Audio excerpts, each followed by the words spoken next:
When you picture a deer, you probably think of majestic antlers, right? A big, noble creature of the forest. Well, get ready to throw that image out the window.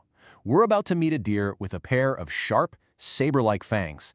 It sounds like something out of a myth, but this animal is 100% real, and its story is even wilder than it looks.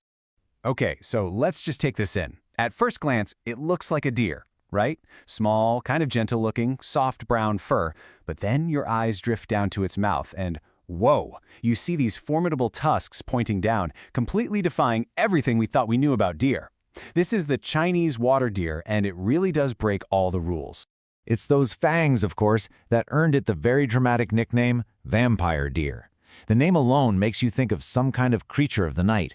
But is there any truth to that legend, or is there something else going on entirely?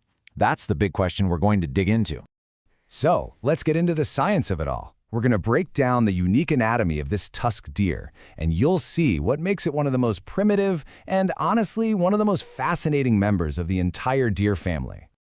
All right, first things first, let's get that vampire thing out of the way right now.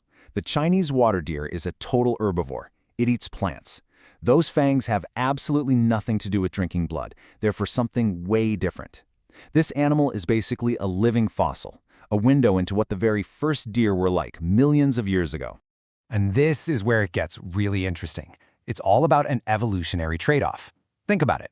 Most male deer spend a massive amount of energy growing a huge rack of antlers every single year, just to have them fall off. The water deer, it took a completely different path.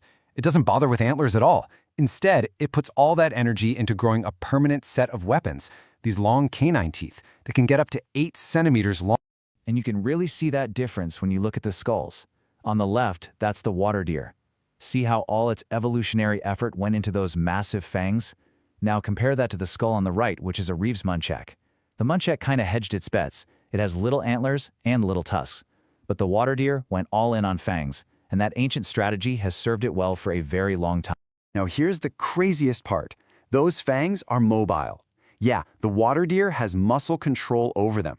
So, in step 1, when it's just munching on grass, it can pull the tusks back so they're not in the way. But then, when it's time to fight another male over territory, check out step 2, those tusks swing forward and lock into an attack position. They're literally retractable daggers. How cool is that? So, if the tusks aren't for hunting, what are they for? And why is it called a water deer in the first place? Well, the answers to both of those questions are tied up in where and how this deer lives. Its name pretty much tells you everything you need to know about its home. This isn't your typical forest deer. It's a creature of the wetlands. It's perfectly adapted for a life in and around water, loving the dense cover of reed beds and grassy riverbanks. That's its happy place. And this animal is an amazing swimmer. I mean, look at this number, 2 kilometers. We're not talking about a quick paddle across a pond. That's how far it can swim between islands just looking for food or a safe place to rest.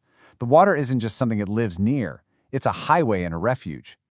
This brings us to the biggest contradiction about this deer. Those tusks? Oh yeah, males use them in some seriously vicious fights for territory.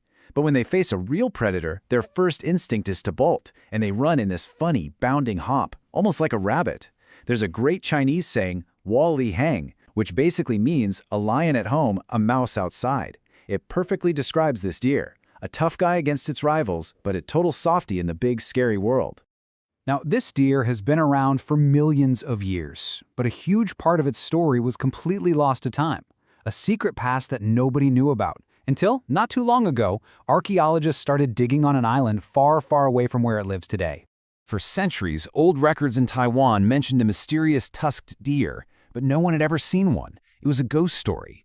And this timeline shows how archaeologists finally cracked the case. They found its bones everywhere in Iron Age sites. But by the time a British biologist surveyed the island in the 1850s, the deer was just gone. It had vanished, leaving only legends behind.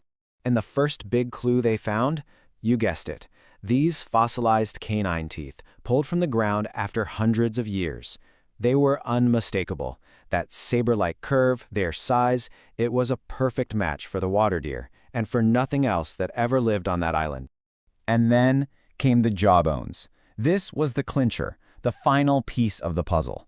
By studying these ancient mandibles, scientists could definitively prove that they belonged to the water deer, and not the other small deer that lives in Taiwan. This was it. Concrete proof. This discovery was a total game changer. As the researchers put it, this wasn't just some small random group of deer. The water deer was once all over Taiwan, and it was thriving. This completely rewrote the books, revealing the first and only known island population of this species, a population that had been totally forgotten by science. So what happened? Why did this unique island population just vanish? Well, it's a tragically familiar story. It was a one-two punch of overhunting and, even more critically, the destruction of its wetland habitat as people turned those areas into farmland. The deer just couldn't survive that kind of pressure. And that brings us to today. What does the future look like for the water deer that are left in China and Korea? And what can we learn from its lost history in Taiwan to help save it? Right now, the water deer's existence is pretty fragile. It's listed as vulnerable globally. In its native China, it's officially an endangered and protected animal. And while it's gone from Taiwan, here's a crazy twist. An introduced population in the UK is now home to about 10% of the entire world's water deer. You know, the threats that wiped them out in Taiwan are the exact same dangers they face today.